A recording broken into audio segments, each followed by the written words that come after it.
How are you? Okay. I have a good friend who's a priest outside of Atlanta. So when I was down there helping him out, I asked them the question, "How are you?" And they're like, "Father, I'm blessed." Right? I'm like, "Well, how blessed are you?" And they're like, "I'm too blessed to be stressed."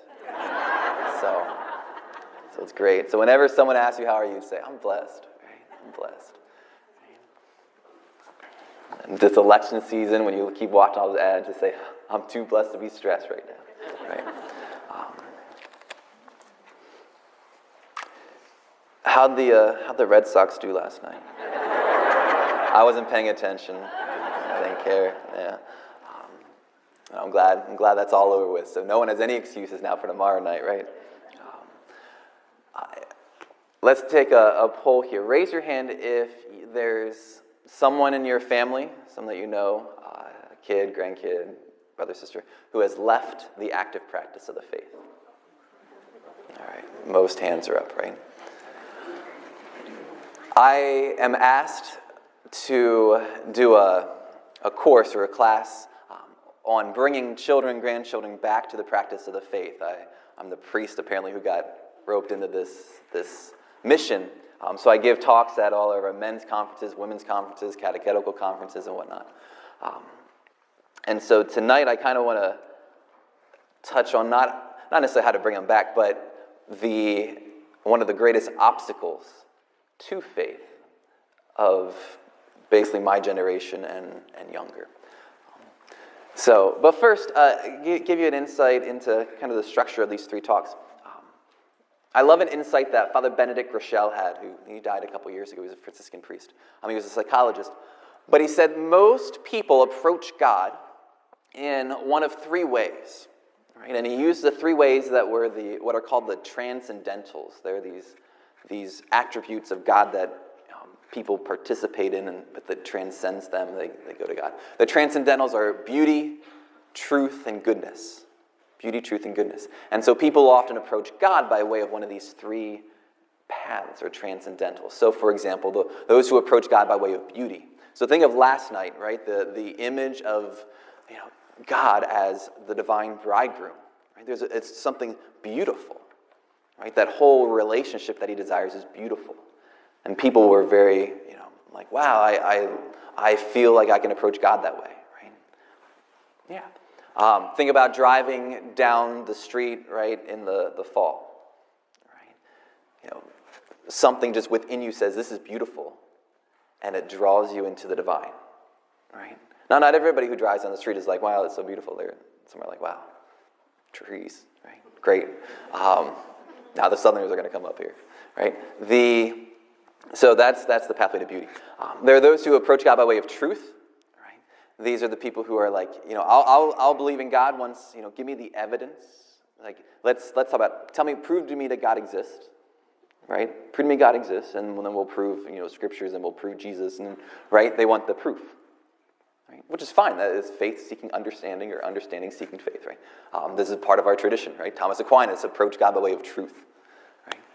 And then there are those who approach God by way of goodness, and these are those who kind of see the call of God to service. And there's something just so good about the faith, about Jesus, right? The guy who would get down on his knees and wash the feet of his disciples, right? And that he would call everybody into a life of service of one another. There's something just so good in that people are drawn to him in that way. Make sense? So the first night was really approaching God by way of something beautiful. Tomorrow night we'll be approaching God by way of something good. So tonight is approaching God by way of truth. All right, so I promised you on Sunday at the Masses, or Saturday night, that this would be the most heady of the three talks, the most philosophical, right? And so as I was thinking about what to touch base on here, in terms of truth, instead of really diving into, let's prove that God exists and whatnot and go down the line, I was thinking, let's talk about the philosophical or the mindset that most prevents us from being able to understand God truly. Right? Hopefully it'll make sense as time goes on. If it doesn't make sense, that's fine. This isn't your pathway, right? And I'm not concerned. I'm not going to stress about it. Don't you stress. So first, by way of a story. So I am the really annoying uncle. I have 6 nieces who I love dearly. But I'm the annoying, but I'm also the cool uncle. So it's kind of, they don't know what to do with me. So I took my niece camping. This was about 2 years ago. She was 16. She's about to turn 18 on Christmas. And so we went camping, and I love, 16-year-olds, right? They're in that beautiful time where they just love everything about life, right? Nothing's wrong whatsoever. But it's such a great time for me because they're looking for that role model and someone they can, an adult they can look up to. So I love being that for my niece and goddaughter. She's the same. So I took her camping, and as we were hiking, kind of my dream happened. She started opening up, right? But then I'm annoying. So she opened up. She asked me the question. She said, "B," that's what she calls me, "B, how do you feel about feminism?" Right? And I asked her, "Well, what do you mean by that?" Because feminism, it's a thick word, right? I'm like, okay, let's narrow this down, right? So how do you feel about the gender wage gap and those kinds of things? And now me being the annoying philosophical uncle, I say, well, why would you ask me that question? She's like, what do you mean? I'm like, well, why do you care what I feel about feminism? It's like, I don't know. I'm like, don't you want to know what I think about it? Right? And she still didn't quite get it. So I'm like there's a big difference between how we feel about things and what we think through about things, right? If you want to argue something about making a law, don't tell people what you feel about it, right? Your feelings are not a good, foundation for, passing laws, right? But if you want to convince somebody, give them a reasonable argument that they can relate to as well with their minds, right? Because if you just say, oh, I feel this way, they can write you off, right? So she was really annoyed. She didn't talk to me the rest of the hike. It was a long hike, too. That was right at the beginning.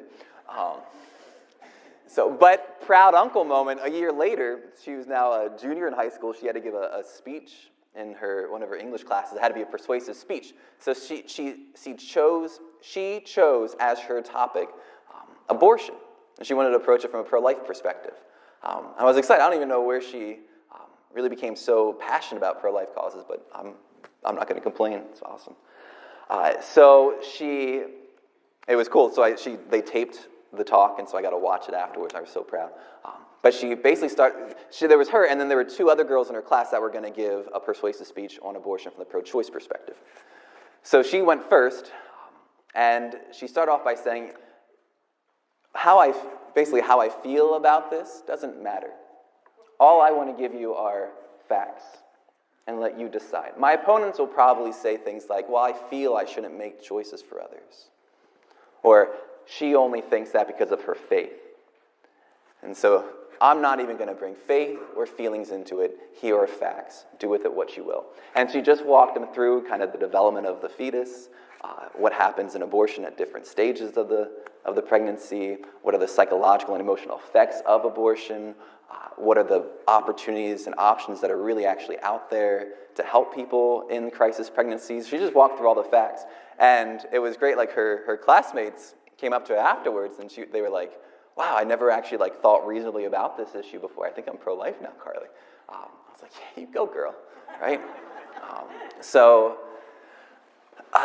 There's this, it's all over the culture, right? There's this thinking that our feelings are on the same level playing field as rational discourse, right? So the reason that's there is because there's this philosophy that has infused our culture. And this philosophy is called relativism, all right? So if you look on your sermon notes, look how few notes I gave you, right? So once, I'm going to kind of hit this point, instead of a linear fashion today, it's more let's hit it from different angles. Once you get it, then you're like, all right, we're good. But you might not get it for the first 40 minutes. That's okay, right? So relativism, I put the definition. Relativism is any philosophy which says that truth is determined by its relation to us or our own personal experience of it, right? Now, for most people, they're not pure relativists because, we believe in scientific facts, right? 2 + 2 = 4. I can't say, well, my truth is 2 + 2 = 5, right? They'd say I'm an idiot, right? So we don't usually go to absolute relativism. We usually function in our society as moral relativists, right? So we believe scientific facts, but we don't believe in moral, absolute facts that exist apart from our personal interpretation or experience of it. Right? Does that slowly start to make sense? All right. This is a bad philosophy to live by, right? And why? So where does it come from? Let me just start there.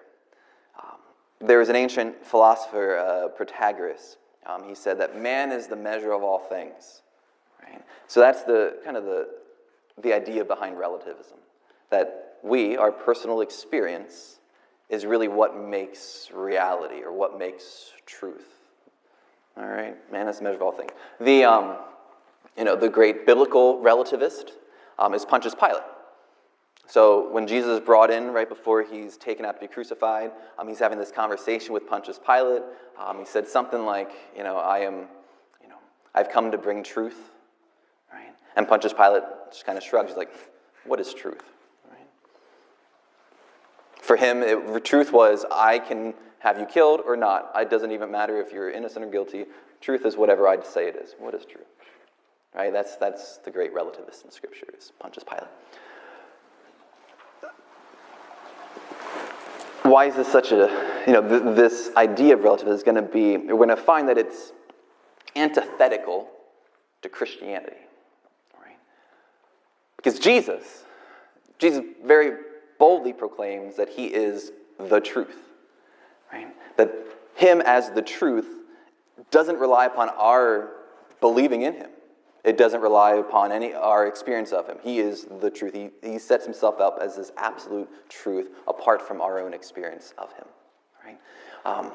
So he does this at the Last Supper. In the prologue to John's Gospel, there's a beautiful line that says, the Word became flesh, and he was full of grace and truth, and that grace and truth now come through Jesus Christ in the prologue to the gospel. It's a great, great line.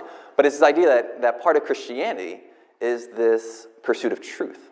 Right? St. Paul knew in the first reading that we heard today, St. Paul is telling the Romans, after he gives the Romans this 12-chapter-long kind of description of salvation and the history of salvation now that they've been saved in Christ, now in chapter 12 he says, therefore, because of all that has happened, 1, offer your bodies as a living sacrifice to God. But 2, be transformed by the renewal of your mind, so that you may discern what is the will of God, what is good and pleasing and perfect.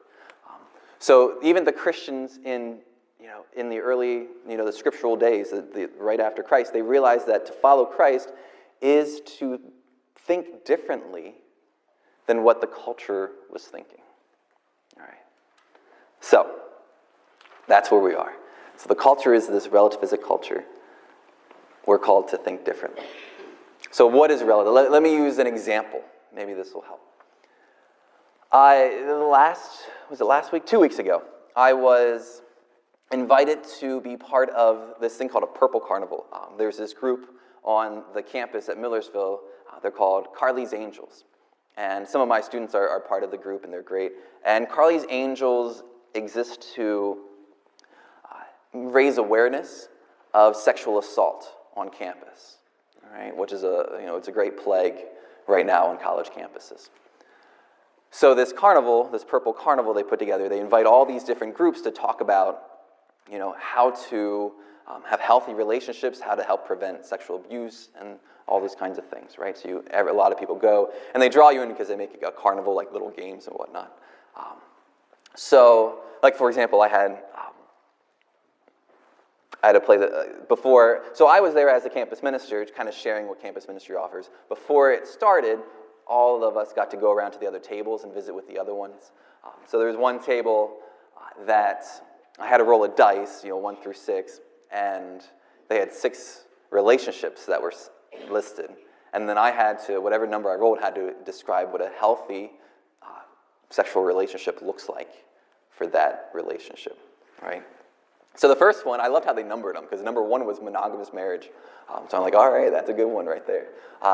And then it just went downhill from there. It was like monogamous relationship or cohabitation, friends with benefits got in there, polyamorous relationships got in there. That's where you love a lot of people all at the same time, orgies basically. The last one was one-night stands. Right? And I thought for sure, I was like, there's no way they're going to try to convince me that one-night stands can be a healthy sexual behavior with no consequences, right? No, they're going to try to do that, you know, because I stood there, I was like, that's not a thing. But then they read their notes to me, and they're like, basically, it started by saying, like, whatever your experience, your sexual experience is, whatever it is that you desire, it can be good, and it can be healthy, right? As long as you take the necessary steps, right? This is relative. This is the sense of like, whatever you feel can be good and can be true. And it literally said, don't let anybody tell you that any form of sexual expression is wrong, right? So there's no absolute truth out there, right? It's all, there's no right or wrong. It's all about here, okay? So one of the things I was shocked by that table, but I was shocked overall because there was no table or no one talking about pornography at this festival, for carnival, right? Which, again, this carnival is all about how to help prevent domestic abuse and sexual abuse, right? And statistics show time and time and time again, there's so many research out there that shows the higher the use of pornography, the higher the sexual assault that happens, right? And the reasoning behind this is because 88% of all pornographic videos are violent by nature, right? But they all show that, you know, they're usually violence against women, but they always show the woman as being happy in this violent relationship, right? So you have a whole generation of high schoolers and college students who all that they've learned about sex has been through their watching of porn. And so now this is how they think it's supposed to look like, right? And this is why sexual assault is rampant on our college campuses. One of the reasons, right? There's a number of reasons. But I was shocked. So I talked to some of my men, and I was like, I was surprised at the festival that everyone was talking about this. Like, do you think this is wrong? Right? And so my guys said to me, they're like, yeah, it's wrong for me, right? But I can't tell someone else, you know, what's right or wrong, right? That's relativism, right? It's wrong for me. You'll hear relatives always say it's wrong for me, but not for others, right? Does that make sense now?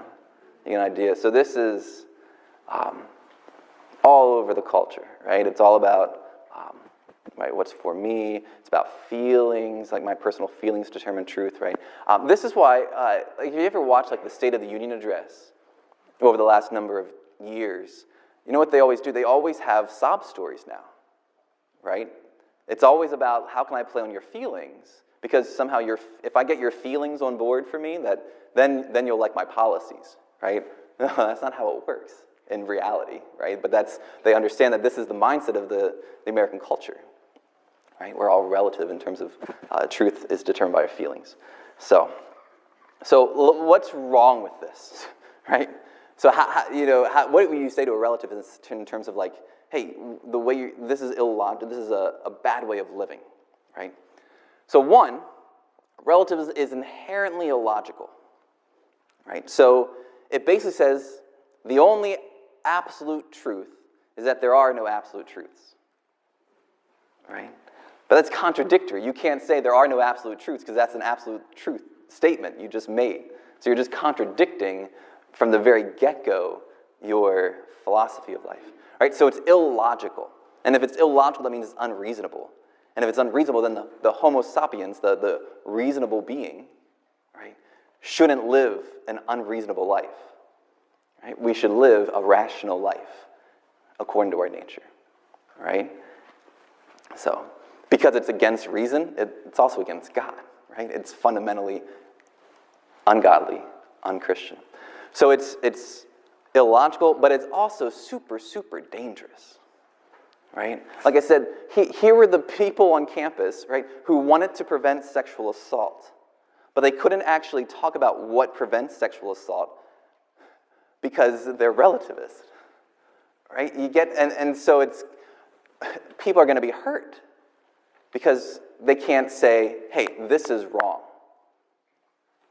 right? Because if I stood up on a street corner, right, there are people who come every year and they stand up on a street corner and they say something is wrong, whether it's abortion or something else. They'll stand and they'll say, this is wrong. And they will be cursed out. It will just, I mean, it's a bloodbath on a campus right now, right? Because how dare you say something is wrong or right or wrong, right? That kind of thing. It's dangerous. It's very, very dangerous. People are dying because of it. Like, for example, there's a great tragedy in our culture of people who think they're transgender, right? The transgender suicide rate, right, is 40%, right? 40% of people who think they're transgender or have gender dysphoria or something, over the course of their life, 40% will attempt suicide, right? This is a tragic thing. There's no other group of people who have attempted suicide at such a rate since the Jews in Poland in the Nazi takeover, right? But statistics have shown that that number only changes just very slightly between those who are kind of closety transgender, like they think they are, but they don't tell anybody, versus those who have come out, gotten support from people, maybe even gone through the gender reassignment surgery. They're still attempting suicide even after all of that at a high rate. Because almost everyone who struggles with transgenderism is also struggling with other mental illnesses, like depression, anxiety, or whatnot, right? So whether you believe transgenderism is a mental illness or not, or that sometimes it is, sometimes it isn't, the fact of the matter is it's almost always accompanied by other mental illnesses, right? But we can't ever say, so I'm on a college campus, and every name tag of every orientation leader has the name and then the gender pronouns. Everyone wants their pronouns kind of thing. And the whole idea behind it is this person, this transgender person, this is how they feel, this is their truth, right? My truth is that I'm a woman in the man's body, right? And that everybody should accept that truth. And if people just accept that truth, right, then everything will be okay, right? How dare someone ever say, hey, I think you might need to talk to a counselor, right? If not for transgenderism, then for the depression or for the wounds or whatever is going on, like, right? You should talk to a counselor. But no, we can't say that because we're relativists. They're having their truth and we have to accept their truth. And they're dying, right? So this philosophy of relativism is illogical, unhuman, and dangerous. So why do we do it? Why as a culture do we do it? It's because it's easy. It is so easy to be a relativist, right? You get to decide what is right or wrong for yourself. Isn't that the best thing in the world, right? We want to do that, right? Get rid of God, and we can become our own gods. That's what relativism basically does. It gets rid of God and says, I'm my own God. I make truth according to what I want, right? It is so easy. So when I talk to young people, like students in college, like I said, this is one of the biggest philosophical or intellectual blocks to authentic faith in Christ, right? And so talking to one kid, I'll give an example, talking to a kid about abortion, he's like, it's wrong for me, but why? I can't tell another person that's wrong, right?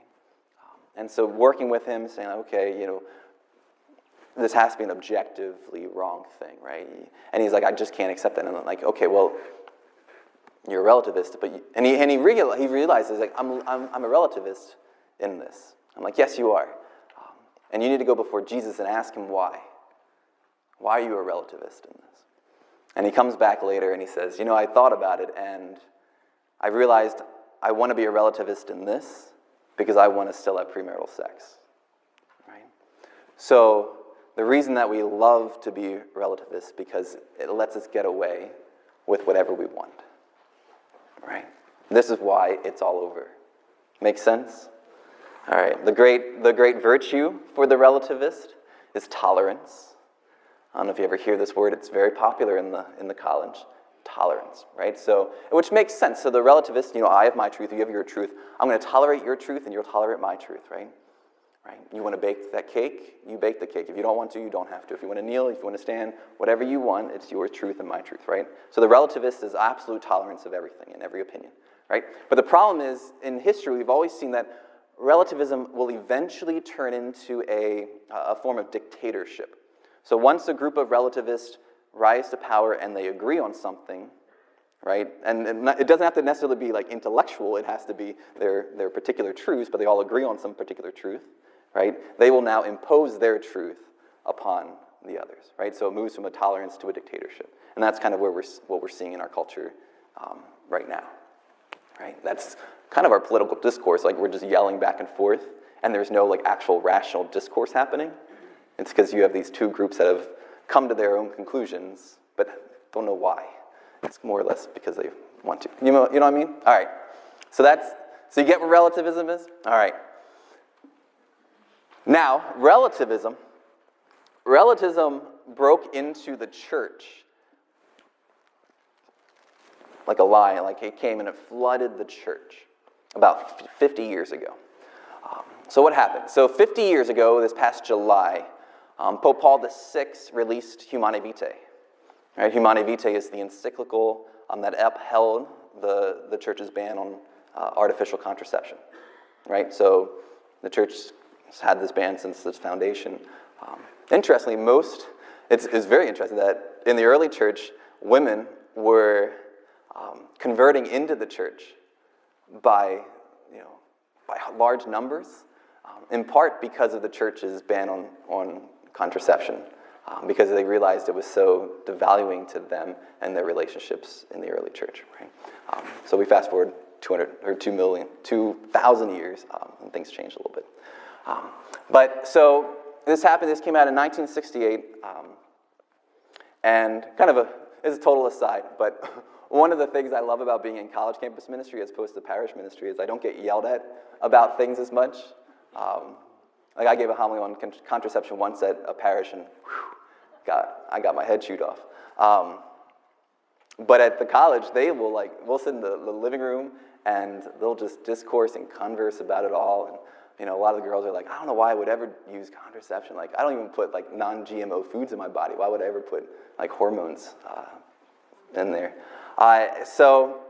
And they live this culture that's kind of the fruit of the sexual revolution, where they realize like they've been objectified and used so much, and they know that part of what Paul VI said in that encyclical, he gave a couple like effects of what's going to happen in our culture with this widespread use of contraception. One of them was marital infidelity. One was that the governments would get involved in regulating birth and abortion and whatnot, things that we've seen. And one of the things he did, he said, it will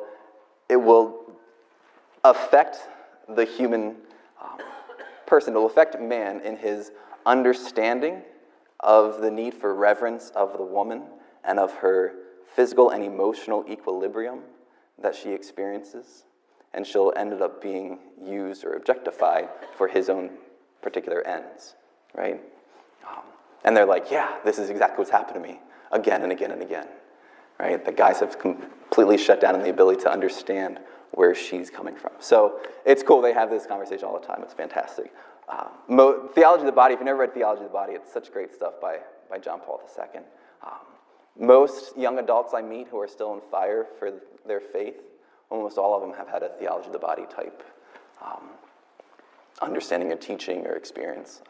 It's a very powerful thing. So anyway, how did relativism, though, get into the church, right? So let's step back from my tangent. So on the day that Humanae Vitae was released, that said, here's the church's ban on contraception. Father Charles Curran, who was a priest at CUA, the Catholic University of America, he published within minutes, right, his own dissent piece. Right, he's like, we can all dissent from this teaching, and then a bunch of Theologians got on board with him, and because he's dissenting from the man, right, from the Pope, he was picked up by all the news cycles, and he was hailed as like this big hero. Look what he's doing, right? So what happened though was kind of his teaching was watered down and then filtered to kind of just everybody in the church here in America and in Europe. And the means that one could use to dissent from this teaching was basically this theological truth that the conscience must always be followed. Right? This is a dogma, a truth of our Catholic faith, of our moral life. Our conscience must always be followed. Right? We can't disobey our conscience. Right? It's a sin to not follow one's conscience. Right? There's also this other moral truth that says one is responsible for informing their conscience and forming their conscience according to the laws of God, right? As revealed through Scripture and tradition.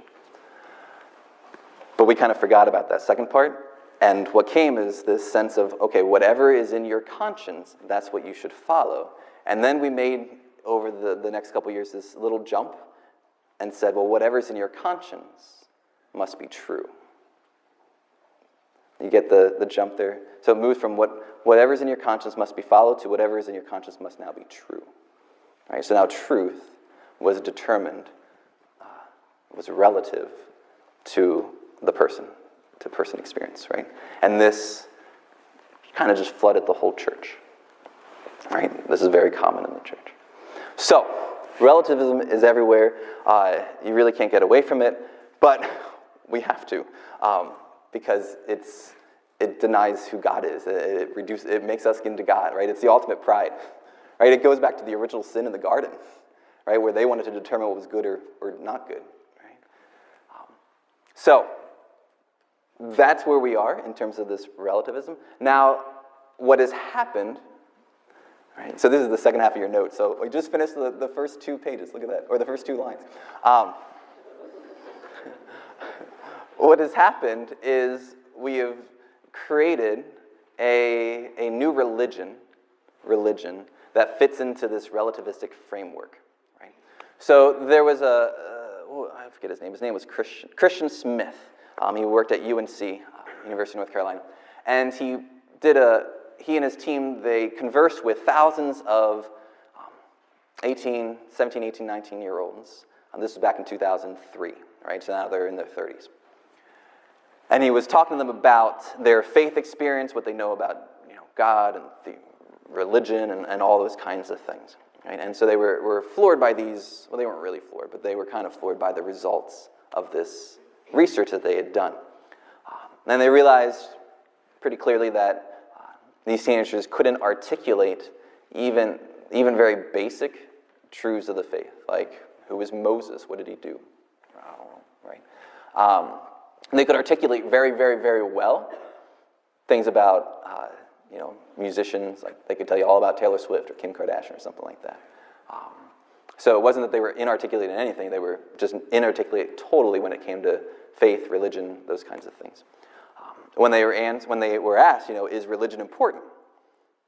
They gave the great teenage answer, well, whatever. If it works for you, then it's good. Right? So classical relativists.